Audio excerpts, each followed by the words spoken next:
Hey guys, welcome to physics in playground. अब भी हम लोग देखेंगे लास्ट 35 डेज और 36 डेज जितने भी दिन बचे हुए हैं उसका फुल स्ट्रेटेजी और फुल प्लान कैसे पढ़ना है और कैसे करना है। एक बात याद रखना, नीट हो या कोई भी कंपटीशन का एग्ज़ाम हो तो उसके लिए हम लोगों के पास प्लान होना बहुत ज़रूरी है, किसी भी एग्ज़ाम के लिए। ठीक है, ये बात याद रखना। और दूसरा बात है कि नीट का एग्ज़ाम जो स्टूडेंट सोच रहे होंगे कि 26 जुलाई को होगा या नहीं, डायरेक्ट मैं कह देता हूँ एग्ज़ाम 100% होने वाला है। ठीक ना, मेरा एक्सपेक्टेशन था जून के लास्ट वीक में, मैंने एक वीडियो भी बनाया था उसमें बोला था मे बी जून के लास्ट वीक में या मई के लास्ट वीक में हो जाए, पर बहुत ज़्यादा एक्सटेंड हो गया। खैर, अभी अभी एम्स पीजी का एग्ज़ाम हुआ, 12 को एम्स पीजी का एग्ज़ाम हुआ। अब ये कब अपलोड होगा, आज 13 का रात है, तो मे बी ये 14th या 13th को ही रात में अपलोड है या 14th को मॉर्निंग में। तो पीजी का एम्स पीजी का एग्ज़ाम हो गया, बहुत अच्छे से हुआ सबका। तो आप लोगों का नीट का अभी तो बहुत टाइम है, आराम से होगा एग्ज़ाम, तो एग्ज़ाम होने वाला है। अब आते हैं प्लान कैसे करना क्या है, तो वो समझ लो। सिंपल है यार, उतने दिनों से पढ़ते आ रहे हो तो अब ज़्यादा कुछ है नहीं, ईज़िली आप लोग अच्छे से स्कोर कर लोगे। बस बात को ध्यान से सुनना। बायो केमिस्ट्री, एनसीईआरटी के इधर उधर नहीं भटकना है। एनसीईआरटी एनसीईआरटी एनसीईआरटी, ठीक है।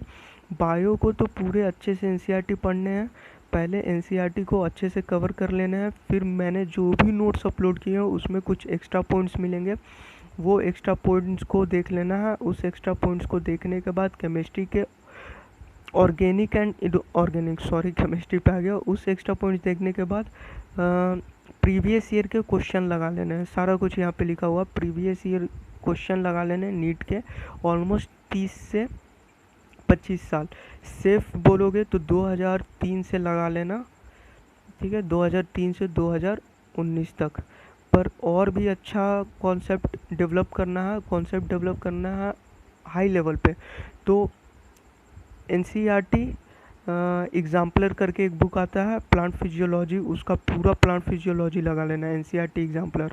और जितने भी प्रीवियस ईयर मतलब 1988 1988 अगर पॉसिबल है आपके पास है तो 1988 से लेकर के 2019 तक पेपर लगा लो।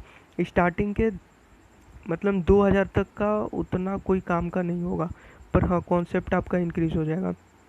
पर 2000 के बाद 2001 2002 2003 में भी वो काम आ जाए, ठीक है। इसलिए मैंने ये भी बोल दिया कि टाइम कम है तो 2003 से 2019 कर सकते हो, बाकी जो लगा चुके हैं बहुत बार तो वो 1988 से भी कर सकते हो, कॉन्सेप्ट आपका इंक्रीज होगा, ठीक है। और केमिस्ट्री में ऑर्गेनिक इनऑर्गेनिक एनसीईआरटी से ही पढ़ना है और किसी चीज़ से नहीं पढ़ना है।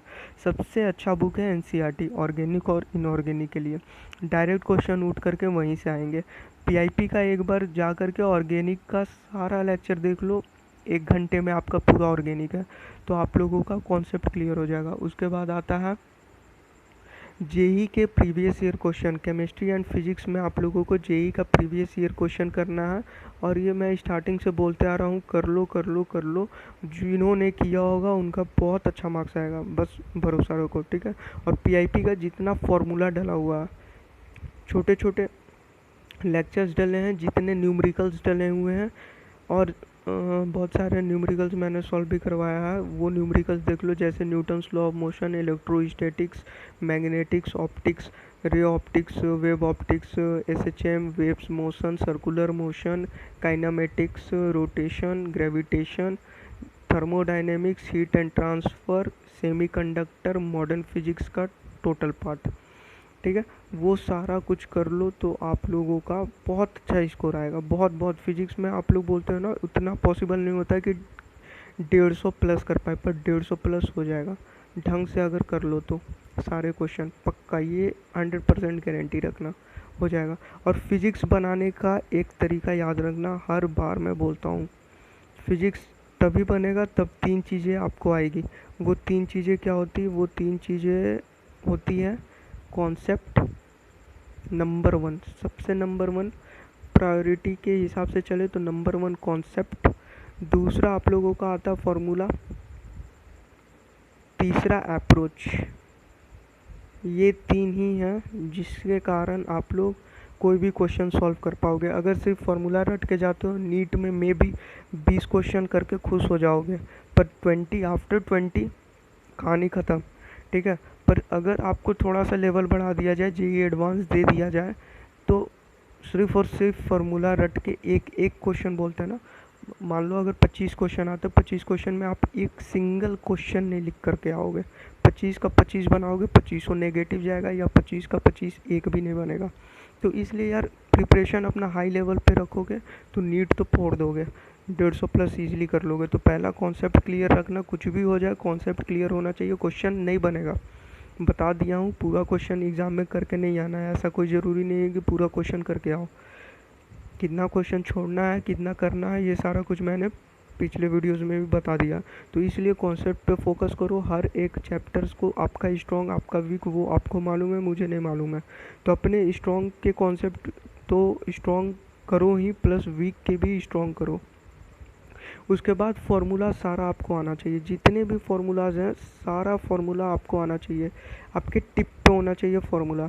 क्योंकि ग्रेविटेशन हो गया, अल्टरनेटिंग करेंट्स हो गया, करंट इलेक्ट्रिसिटी हो गया, और भी इलेक्ट्रोस्टैटिक्स या कितने भी कोई भी चैप्टर्स होंगे ना, सिर्फ और सिर्फ काइनामेटिक्स और मैकेनिक्स काइनामेटिक्स और इलेक्ट्रोस्टैटिक्स, मैग्नेटिक्स और ऑप्टिक्स एंड मे भी हल्का फुल्का आप लोग बोल सकते हो थर्मोडायनेमिक्स और मॉडर्न फिजिक्स में कॉन्सेप्ट लगेगा पहले और फार्मूला। पर उन लोगों में भी सिर्फ फार्मूला पढ़ के जाओगे तो मैक्सिमम क्वेश्चन कर लोगे। पर मैकेनिक्स खास करके work, power, energy, Newton's law of motion with friction and rotation, ठीक है, यहाँ पे आप लोग विदाउट कॉन्सेप्ट क्वेश्चन हिला भी नहीं पाओगे, ठीक है। जैसा एनटीए का पेपर था, कॉन्सेप्ट आएगा तो ठीक है, अदरवाइज क्वेश्चन नहीं बनेगा। तो कॉन्सेप्ट आपको आना चाहिए, हर एक क्वेश्चन को कैसे सॉल्व करते हैं उसका कॉन्सेप्ट मालूम होना चाहिए। उसके बाद फार्मूला यूज़ होगा ही होगा। जैसे ये ब्लॉक है तो इस ब्लॉक ऐसे दे दिया मैंने स्ट्रिंग, अब कहाँ पे क्या लगाना है, एम जी किधर लगेगा, टेंशन किधर लगेगा। अब ऊपर एम जी लगाओगे, नीचे टेंशन लगाओगे, तो ये क्या पढ़े हो, समझ में आ रहा ना। ऊपर टेंशन लगाओगे, नीचे एम जी लगाओगे, इट मीन्स कि आप लोग कॉन्सेप्ट लगा रहे हो। अब कॉन्सेप्ट लगाने के बाद अब कैसे हम लोग, मान लो एक्सेलरेशन ऊपर है, तो एक्सेलरेशन ऊपर है तो इट मीन्स कि T minus M G equal to M में होगा, ठीक है। ये होता है कॉन्सेप्ट विथ फार्मूला, ठीक है। क्या किया मैंने, बैलेंस किया, ऊपर वाले को नीचे वाले के साथ बैलेंस किया। नीचे का force F equal to M है फार्मूला, और ऊपर का force T minus M G, और दोनों को इक्वेट करना और उस इक्वेशन को लिखना, इसे कॉन्सेप्ट बोलते हैं। तो कॉन्सेप्ट प्लस फार्मूला तब मैकेनिक्स का क्वेश्चन बनता, समझ में आया। तो फिजिक्स के लिए यही बोलूँगा मैं, कॉन्सेप्ट, फार्मूला, अप्रोच। अब वो कैसे होगा, वो आपको एनसीईआरटी ढंग से पढ़ो या कोई भी एक बुक पढ़ो। हेलिडे रेसनिक वाकर मेरा फेवरेट बुक था, ठीक है, स्टार्टिंग में। तो वो अभी तो हो नहीं सकता, पर जो भी आपका पढ़े हो वो पढ़ लो। अदरवाइज एनसीईआरटी आप लोग पढ़ सकते हो तो पढ़ लो, पर कॉन्सेप्ट जैसे भी करके क्लियर करो। कहाँ से पढ़ते हो, कैसे पढ़ते हो, वो मतलब नहीं रखता, रिजल्ट ज़्यादा इंपॉर्टेंट है, ठीक है। तो कॉन्सेप्ट क्लियर करो, हर एक टॉपिक का कॉन्सेप्ट क्लियर कर लेना पहले। उसके बाद फार्मूला सारा मैंने अपलोड कर दिया, फार्मूला आप कर लो। उसके बाद अप्रोच के लिए आप लोग जितने से ज़्यादा हो सके, जितना ज़्यादा से ज़्यादा हो सके उतना एमसीक्यू सॉल्व करो। पर चैप्टर 300 एमसीक्यूज़ जिन्होंने सॉल्व किया होगा इतना, उनका तो ईज़िली हो जाएगा, मतलब ईज़िली समझ में आ जाएगा यार कि कैसे क्या करना है। वहाँ पे जा कर के ज़्यादा एल्बर्ट आइंस्टाइन वाला काम नहीं करना होगा कि न्यू इन्वेंशन करना है, बना बनाया लड्डू मिलेगा बस उसे खाना रहेगा। हर बात में खाना ला देता हूँ मैं। खैर वही है, बना बनाया मिलेगा, बस यहाँ पे प्रैक्टिस आपका हुआ है, आपको मालूम है कैसे करना है, कहाँ पे फोर्स लगाना है, कहाँ पे कौन सा फार्मूला लगाना है, जाके फार्मूला लगा करके आ जाना है क्वेश्चन सॉल्व। तो इस तरह से फिजिक्स बनेगा। और जेई के प्रीवियस ईयर क्वेश्चन केमिस्ट्री के भी प्लीज़ प्लीज़ प्लीज़ कर लेना, एक बार करके देखो, हो जाएगा सॉल्व। नहीं होगा तो पीआईपी पे सारा कुछ डला हुआ है केमिस्ट्री का, ठीक ना, सारा कुछ, जेई मेंस के पूरे पेपर और केमिस्ट्री का फिजिकल पीआईपी जेई क्वेश्चन कर लो, 100% हो जाएगा केमिस्ट्री का फिजिकल पेपर। 2019 में 100% पेपर थे, उठा करके देख लो। जो बोला ना पीआईपी का एक पेपर होगा, ठीक है, मैंने क्वेश्चन पेपर ही अपलोड किया, तो वो पेपर में ज़्यादा क्वेश्चन नहीं है, 30 क्वेश्चन है यार पर चैप्टर केमिस्ट्री में, बस उसी 30 को लगा के चले जाओ ना, पूरा है। पूरा केमिस्ट्री का 30 क्वेश्चन है। SPDF GH जो भी है आप लोगों का है, सारा कुछ है। कोऑर्डिनेशन, कंपाउंड, ऑर्गेनिक, इनऑर्गेनिक, सिर्फ उसी को लगा के चले जाओ। और एक बार उसको लगाने से पहले ना मिला लेना किसी भी चैप्टर का उठा करके 2019 से, कि हाँ इसे सॉल्व कर रहा हूँ तो इसका क्वेश्चन आया भी है कि नहीं। ऐसा नहीं कि मैं बोल रहा हूँ तो आप लोगों को लगे कि यार कुछ भी बोल दिया, टाइम वेस्ट हो गया, ऐसा वैसा। एक बार मैच करवा लेना 2019 के साथ, देख लेना PIP का कितना क्वेश्चन आया, उसके बाद ही स्टार्ट करो, सबसे अच्छा। और वो आपको एक जगह ही मिल जाएगा, ऐसा नहीं कि ढूंढने में टाइम लगेगा। वो कहाँ मिलेगा वो बता देता हूँ। Study material by physics in playground search करना है, एक वीडियो मिलेगा, उस वीडियो के डिस्क्रिप्शन में चले जाना और डिस्क्रिप्शन में सारा कुछ मिल जाएगा, ठीक है। तो वो हो गया आप लोगों का सारा नोट्स का काम। तो केमिस्ट्री ऑलमोस्ट डन, 100% डन, इसमें हो जाएगा। 160 से आप लोग इजीली स्कोर करके आओगे। फिजिक्स भी बता दिया कैसे क्या करना है, वो भी हो गया। बायो में एक बात बता देता हूँ, नोट्स मेरे ज़रूर पढ़ लेना, क्योंकि जो पॉइंट्स आप लोगों को मे बी NCERT में ना मिले, खास करके ह्यूमन फिजियोलॉजी, वो आप लोगों को मेरे नोट्स में मिल जाएगा, ठीक ना। एक बार उसे ज़रूर पढ़ लेना नोट्स को। इवोल्यूशन से जैसे क्वेश्चन पूछ दिया था न्यूमेरिकल, वो न्यूमेरिकल मैंने कॉपी पेस्ट, बोलते हैं ना 2 कॉपी। न्यूमेरिकल में जैसे मैथ के पेपर में क्या होता है कि नंबर चेंज कर दिया जाता है, फिजिक्स के पेपर में नंबर चेंज कर देंगे, कॉन्सेप्ट सेम रहेंगे, पर यहाँ पे कॉपी पेस्ट था क्वेश्चन इवोल्यूशन से। तो उस तरह से बहुत सारे, reproduction, genetics, evolution, human physiology, फिर से आप लोगों का बायोलॉजिकल क्लासिफिकेशन, सारा कुछ जा कर के देखो, सारा कुछ एनिमल किंगडम, प्लांट किंगडम, सारा कुछ डला हुआ है। और पेपर उठाओ, मिला लो, मैच करवाओ, देख लो, सॉल्व करो। 100% क्वेश्चन मिल जाते हैं। कुछ कुछ चैप्टर के 100% रहते हैं, कुछ कुछ चैप्टर के 75 to 60% रहते हैं, ठीक है। तो आपका काम बन जाता है। काम कैसे बनता है कि आपका 75 क्वेश्चन सॉल्व हो जाता है, तो यही है। और वो कहाँ से होते हैं ये बता देता हूँ, मैंने खुद से नहीं बनाया होता। मेरा 2 बुक है, एक तो NCERT, आपको बता देता हूँ, मतलब ऑनेस्टली जो बात है वो, पहला NCERT को मैं लिखता हूँ, उसके बाद मैं ट्रूमैन्स, मैंने जब क्लास 11 में था तभी ये मैंने पढ़ा था, ट्रूमैन्स, ठीक ना। और ट्रूमैन्स जो होता है, आप लोग इसके MCQ बुक भी आते होंगे, जिनके पास होंगे पुराने वाले MCQ बुक, येलो कलर का कवर होगा ऊपर में, ठीक है। तो वो MCQ बुक जो लगाए होंगे उनका तो बहुत ही अच्छा है ट्रूमैन्स का। तो ये 2 बुक, NCERT प्लस ट्रूमैन्स। अगर ट्रूमैन्स आपके पास होगा तो ह्यूमन फिजियोलॉजी एक बार ऊपर ऊपर करके देख लेना शॉर्ट फॉर्म में, ऐसे मैं भी नोट्स अपलोड कर दूंगा, ठीक है, ह्यूमन फिजियोलॉजी का, तो हो जाएगा। तो इस तरीक़े से आपका बायो 100% कवर हो जाएगा। कितने क्वेश्चन बन जाएंगे बायो में? 80 से 75 क्वेश्चन बन जाएंगे ईजिली। अगर पेपर टफ रहा तो 75, पेपर ठीक ठाक रहा तो 80 क्वेश्चन, 10 क्वेश्चन होंगे, वो भी मैं कोशिश कर रहा हूँ कि आपका बन जाए, ठीक है। वो देखो यार, रटने वाला क्वेश्चन होगा तो वो मे भी ना बन पाए, इधर उधर से कुछ क्वेश्चन पूछ दिए जाते हैं, जैसे कि ओजोन डे कब मनाया जाता है, किडनी, आर्टिफिशियल किडनी का पूछ दिया जाए, इधर उधर के क्वेश्चन पूछ जाए तो 10 क्वेश्चन लेकर के चलो। और 10 क्वेश्चन जाता है तो कोई नहीं, 320 काफ़ी है, बहुत अच्छा स्कोर, 320, 310, 305 अच्छा स्कोर है बायो में, ठीक है। केमिस्ट्री आप टेंशन फ्री रहो, जितना बोल रहा हूँ उतना एक बार कर लो, और करने से पहले नहीं अगर हो रहा है ना तो पेपर उठाओ और उसे देख लो, ठीक है। और जितने प्रीवियस ईयर के हैं सारे पेपर्स बनाओ और कॉन्फिडेंस लेवल को बूस्ट करो, ठीक है। वो कैसे बूस्ट होगा? जब तक प्रीवियस ईयर पेपर नहीं बनाओगे तब तक बूस्ट नहीं होगा। प्रीवियस ईयर पेपर बनाने लगोगे तो क्वेश्चन सॉल्व होने लगेगा, क्वेश्चन सॉल्व होने लगेगा तो ऑटोमेटिक आपका कॉन्फिडेंस बूस्ट हो जाएगा। और एक बात याद रखना, बहुत सोच रहे होंगे कि एम्स जॉइंट हो गया, नीट का NTA अभ्यास टेस्ट में कुछ से कुछ डाल दिए हैं और जिपमर जॉइंट हो गया तो मे भी क्वेश्चन का पेपर इंक्रीज कर जाए। कुछ इंक्रीज नहीं करेगा, ना इंक्रीज किया था ना इंक्रीज होने वाला है, एवरेज रहेगा paper, easy to moderate form. जितना बोलता हूँ मैं, 10 क्वेश्चन इधर से बायो में, 5 क्वेश्चन फिजिक्स के, 5 क्वेश्चन केमिस्ट्री के, 20 से 25 क्वेश्चन होंगे जो कि डिफ़िकल्ट लेवल के होंगे। और मैं तो बोलता हूँ आपको 30 क्वेश्चन करना ही नहीं है। 30 क्वेश्चन अगर नहीं भी करोगे, 30 क्वेश्चन में कुछ भी 0 मार्क्स भी मिले, 150 अगर सही करते हो सिलेक्शन आपका पक्का, ठीक है। 150 करते हो तो सिलेक्शन आपका पक्का, ठीक था।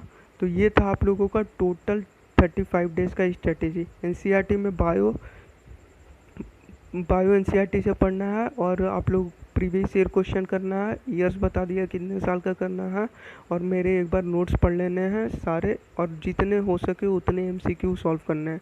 केमिस्ट्री के ऑर्गेनिक एंड इनऑर्गेनिक एनसीईआरटी से पढ़ना है, और आप लोगों का प्रीवियस ईयर क्वेश्चन सॉल्व करना है। जेई के प्रीवियस ईयर करने हैं, नीट के तो करने ही करने हैं, प्लस पीआईपी के जेई के क्वेश्चंस देख लेना है एक बार जा कर के, फिजिकल के इम्पोर्टेंट है, फिजिकल के। ठीक है, ये हो गया। उसके बाद फिजिक्स का बता दिया, कॉन्सेप्ट पहले क्लियर करना है, फार्मूला टिप पे होना चाहिए। कॉन्सेप्ट अगर कुछ छूट भी जाता है, फार्मूला एटलीस्ट याद रहेगा तो आप लोग बहुत क्वेश्चन सॉल्व करके आ जाओगे, ठीक ना। अगर कॉन्सेप्ट आ गया तब तो बहुत अच्छा। और तीसरा अप्रोच मतलब कहने का ये मतलब है कि number of questions per day 50-50-50 करना स्टार्ट कर दो। डेली 50 एमसीक्यूज फिजिक्स में करो। तो ये था आप लोगों का टोटल। फिजिक्स में 50 लगाओ, और 50 मतलब 50 मिनट में, 50 क्वेश्चन 50 मिनट में। बायोलॉजी में जितना मैक्सिमम लगा सकते हो, जो चैप्टर पढ़ो 150-200 क्वेश्चन लगा लो। और केमिस्ट्री में 50 क्वेश्चन, तो 50-50 करके भी लगाओगे ना तो 35 डेज में 5 5 जा 25, 5 3 15 और 2 17, 1750 क्वेश्चन हो जाएंगे। ठीक है, 50 क्वेश्चन भी लगाओगे तो 1750 क्वेश्चन हो जाएंगे आपके पास। 1750 क्वेश्चन बहुत होता है, ठीक है, बहुत है यार, उतना कर लोगे। अच्छे हैवी क्वेश्चन, मेरे क्वेश्चन उतार लो ना, मेरे क्वेश्चन पूरे फिजिक्स के एक बार कर लो, बहुत अच्छा कॉन्सेप्ट लेवल पे है, तो वो आपका हो जाएगा। तो ये हो गया फिजिक्स का। अब आते हैं हम लोग कुछ क्वेश्चंस जो कम्युनिटी पोस्ट पे डाला था उसके आंसर। तो वो आंसर अब जो यहाँ तक पहुँचे होंगे, पूरा वीडियो देख रहे होंगे, उनको समझ में आएगा कि हाँ आंसर भी मैंने बताया। आधे अधूरे छोड़ के चले गए तो उन्हें नहीं समझ में आएगा। और जो देख रहे हैं पहली बार और नहीं देखें तो वो जा करके पहले सॉल्व कर ले, उसके बाद देखें इसे। ठीक है, तो पहला क्वेश्चन है एक्रोमेगली इज काउज्ड बाई, तो सोमाटोट्रॉफिक हार्मोन के कारण एक तरह का ग्रोथ हार्मोन होता है जो कि इंक्रीज कर जाता है एडल्टहुड में, सोमाटोट्रॉफिक हार्मोन। ठीक है, उसके कारण आप लोगों का ये बीमारी होता है। ये क्लिनिकल में दिखा देता हूँ आप लोगों का कैसे क्या होता है, रुक जाओ अभी। मतलब पेशेंट आएंगे तो पेशेंट में कैसे क्या दिखेगा। आप यहाँ आपको 2 cell A B are contiguous, cell A has osmotic pressure 10, turgor pressure 7, cell B has osmotic pressure 8, turgor pressure 3। तो देखो भाई, डीपीडी क्या होता है, डीपीडी का वाटर का मूवमेंट होता है लो डीपीडी से हाई डीपीडी तक। ठीक है, एल से H, left hand side to right hand side, it means कि लो से हाई डीपीडी वाटर का मूवमेंट होगा। और डीपीडी का फॉर्मूला क्या होता है, डीपीडी का फॉर्मूला होता है आप लोगों का, डीपीडी का फॉर्मूला होता है, डीपीडी का फॉर्मूला होता है osmotic pressure minus turgor pressure. ठीक है, तो ये मैंने क्या आपको फिजिक्स के लिए बताया, अभी बताया कि पहले कॉन्सेप्ट आना चाहिए, उसके बाद फॉर्मूला आना चाहिए, फिर अप्रोच मतलब कैलकुलेशन करो कैसे उस क्वेश्चन को अप्रोच करें। ठीक है, तो बस वही मैंने यहाँ पे भी लगाया, पहले कॉन्सेप्ट लगाया कि हाँ लो से हाई डीपीडी मूव करता है वाटर, दूसरा डीपीडी का formula osmotic pressure minus turgor pressure. तो अब लगा लो, ए से बी, सेल ए का ऑस्मोटिक 10 है, टर्गर 7 है, मतलब कितना हो गया, ए का हो गया 3, 10 माइनस 7 3, बी का हो गया ऑस्मोटिक प्रेशर 8, टर्गर प्रेशर 3, मतलब 8 में से 3 गया 5। तो यहाँ से लो तो 3 दिख रहा, 3 है मतलब ए है, और 5 है मतलब बी है। तो ए से बी का मूवमेंट दिख गया, तो movement of water from cell A to B. तो ये भी क्वेश्चन सॉल्व हो गया। अब क्वेश्चन नीट में भी पूछ दे टर्गर प्रेशर किसका जीरो होता है, डीपीडी किसका जीरो होता है, तो यार ये क्वेश्चन जितने क्वेश्चन सॉल्व करोगे उतना आपका क्लियरिटी होगा।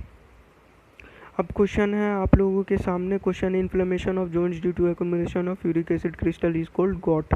तो ये मैक्सिमम स्टूडेंट ने इसे सही किया, गॉट। ठीक है, क्या होता है कि जहाँ जहाँ जॉइंट्स होता है ना, उस जॉइंट्स पे आपका यूरिक एसिड जा करके जमा हो जाता है। एक्चुअली पहले बॉडी में यूरिक एसिड इंक्रीज़ करते हो, उसके बाद वो यूरिक एसिड इंक्रीज़ होने के बाद वो जॉइंट्स में जा करके जमा हो जाता है। वो आपको दिखा देता हूँ मैं, उसे गॉट बोलते हैं, याद रखना। बाकी ये टेटनी पूछा हुआ है 2016 में, मेस्थेनिया ग्रेविस 2018 में पूछा है, ऑटोइम्यून डिसऑर्डर है, ऑस्टियोपोरोसिस आप लोगों का इम्यूनिटी डिसऑर्डर है, myasthenia gravis, osteoporosis hormonal disorder है। At the age of 45 womens में थोड़ा सा हार्मोन्स गिर जाते हैं, प्रोगेस्ट्रॉन, ठीक है, जिसके कारण वो चीज़ होता है जॉइंट्स में पेन होने लगते हैं।